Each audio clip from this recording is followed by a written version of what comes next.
Yeah, I think the fuse is lit. I've said for years I thought that uh, silver would be the fuse on gold, and it's looking pretty squeezy right now. When I say squeezy, from the short squeeze standpoint, we've been in a supply deficit for 5 years, and that's only broadening. It's not coming back to balance. And the only thing really that can balance the supply deficit out are higher prices. Bill, thank you so much for coming in, parachuting in at a very appropriate moment, I think.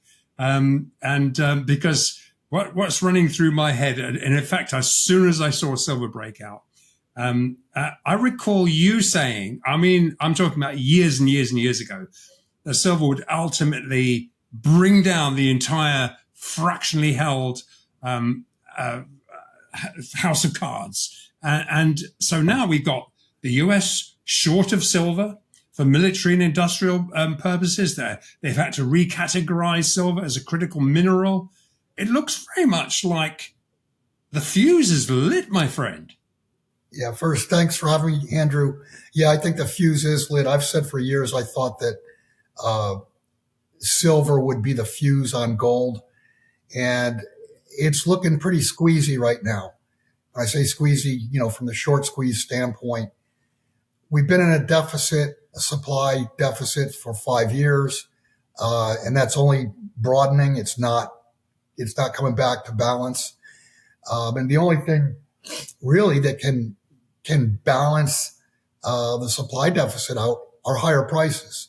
Now, the problem in the metals industry is that the supply chain is relatively inelastic time-wise to price.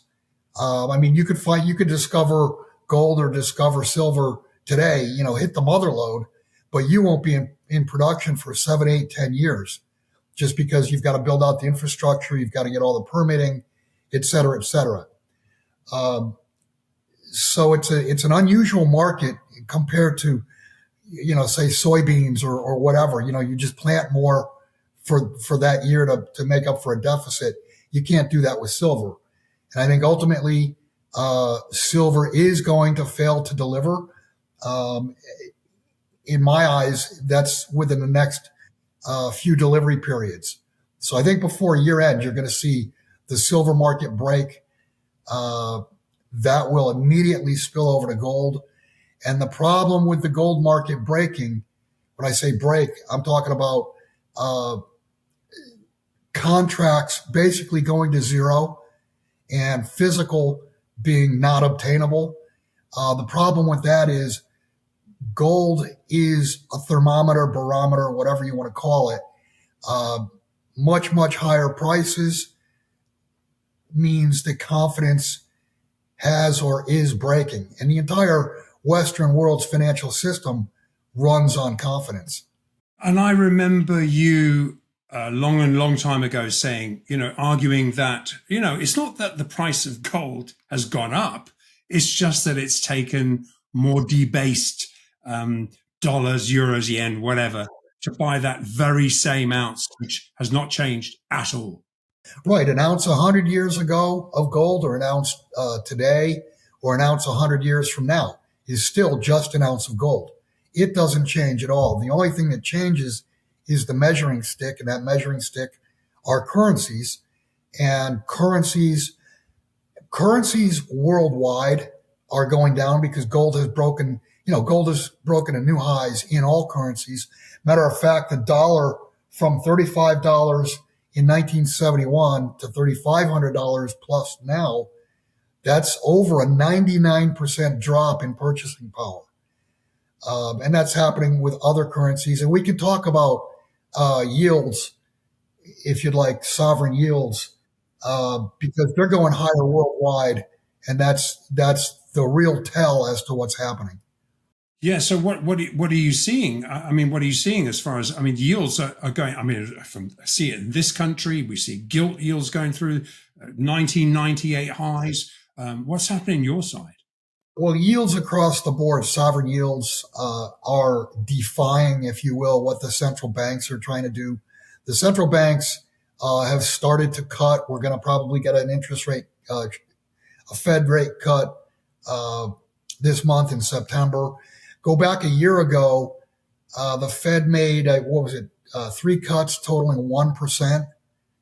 So short-term rates dropped 1%. But while that was happening, long-term yields rose by 1%. So I think the danger with this September rate cut is that they cut rates and we get a sell-off in bonds. Now, that said, well, that would show the Fed losing control of the yield curve. And that's important because obviously, it's the biggest market, and all financial markets are based by a foundation of paper, of U.S. Treasuries. Now, that said, I think the most important yields to watch are the Japanese 10 and the Japanese 30-year bonds. And the reason they're important is because for years and years and years, when Japan was zeroed out as far as interest rates, the yen carry trade is what a huge factor in blowing this bubble to where we've gotten to. And a stronger yen and higher interest rates or lower bond prices, what that does is that's going to unwind the carry trade. So for years and years and years, leverage was put on the long side. And with these much higher yields and a stronger yen, that carry trade is being forced via margin calls to unwind. And when you get something of the size of the carry trade unwinding, it cannot ultimately be a slow, conservative drop. I mean, this is going to be, it'll be some wild times. I guess I'd really love your feedback on this because obviously we have a lot to talk to, a lot of people. And basically, because what we see is the global central bank sovereign institutional de-dollarization process is underway. And because the bond price is kind of dictated by foreign buyers or the nominal price of bonds. I mean, it looks like, to me, it looks like if this bond yield, if it reached as high as 5%, this was the level that was told to me, they figured that would be the inflection point that would trigger yield curve control. Is that about right? Or yeah, well, 5% was the high. We're 4.25 thereabouts now on the 10-year, but that was the high on the move. Up from, at one point in time, I think the 10-year traded as low as 0.6 of 1%, or maybe even lower. So it's been a huge move already. And, I don't know if 5% is the number or not, but there is a number that unwinds the entire credit edifice. Because what you need to understand is that the entire world, whether it be financial markets or the real economy, everything runs on credit. And if credit becomes more expensive because it is being shunned by foreigners, how does the U.S. How does the U.S. fund a $2 trillion deficit? That's an extra $2 trillion every year that they have to borrow. And the answer ultimately is the Federal Reserve will buy those bonds. But that is, outright and direct monetization. The problem that the West is in right now is it's a debt trap. I mean, in the U.S., we're paying $1.5 trillion in interest alone. You've got problems in France. You've got problems all over the world with sovereign debt. There's too much of it. How do you service it? That's why they're desperate to get yields down. But Mother Nature, market, is pushing rates higher. And that's where rates should go because there's more and more risk. There's little to no risk premium in sovereign bond yields across the globe. And so essentially, the way that just so subscribers understand what we're talking about, so yield curve control is essentially going to flood the market with cheap money, isn't it? And so what's your hedge? global central bank gold buying is going to certainly be incentivized. What's the hedge for most people? Yeah, well, the obvious hedge is gold and silver. And the reason being gold nor silver can bankrupt. They are money themselves. They cannot bankrupt in a world that is bankrupting. Absolutely. And I think if we can revert back to silver for a minute, because what we're seeing here is a huge, long-awaited breakout. I mean, obviously, we all know that China has been in the driver's seat for a long time, and they've been playing the arbitrage trade and, being in control of the physical side of the market. They could arbitrage the paper side. But essentially, what we're hearing is, hey, gloves are off now. And especially after Trump's most recent BRICS attack on the BRICS, like clearly putting the BRICS in the crosshairs with tariffs, and then most recently some very odd statements that he made after the SCO meeting. What's your thoughts there? Yeah, I think your comment, the gloves are off. I think that's up until this point. I mean, it would be extremely easy to break the Western financial system with $5 or $10 billion. I mean, if you went into COMEX and LBMA and said, "Here's $10 billion, I want metal," it'd be over. There's no way to deliver that kind of metal short term. So it would break the markets. In the past, I want to say that Russia, China, the rest of the world were being polite because they didn't want bombs raining down on them. One of the big things, the reason the dollar has been the reserve currency for so long is the U.S. military. Basically, we forced the world with threat of the U.S. military. If you don't use dollars, I mean, look at Saddam Hussein. Look at Gaddafi. They both talked about, 15, 20 years ago about doing a gold-backed currency. And what happened? They were killed. In the past, countries have seen, those two examples, Gaddafi and Saddam Hussein. They saw those examples and said, well, yeah, we'll just buy it quietly. And now that the war of words is on, it would not surprise me to see either a country or countries together step up. And the Achilles heel to the Western system is the fractional reserve nature of the entire system. But the way to expose that is just create a failure to deliver in either silver or gold, and it'll be both within 24 hours. If either goes, the other's going to go within virtually immediately. So they're at the point now, like you said, the gloves are off, and money is just flowing into, whether it be the physical metal itself or even the leveraged contracts in the West. You're seeing foreign nations buy those. And I think most recently, and I know we're recording this on the 3rd of September, so it's not really a time-sensitive thing we're talking about here, but essentially what just happened, and I don't think this is clearly not going to change, is that it's quite clear from Trump's comments that the SCO meeting between these major hubs that you're talking about, and military powers as well, really ruffled the White House's feathers here.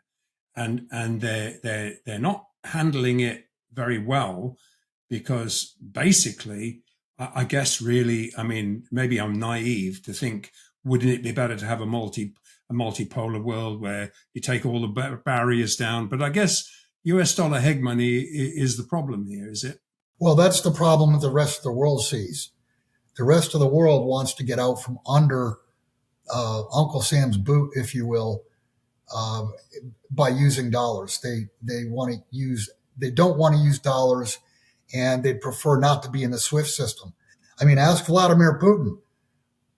The U.S., the West, stole 300 billion plus of U.S. treasuries going back to, what was it, 2023, October 2023.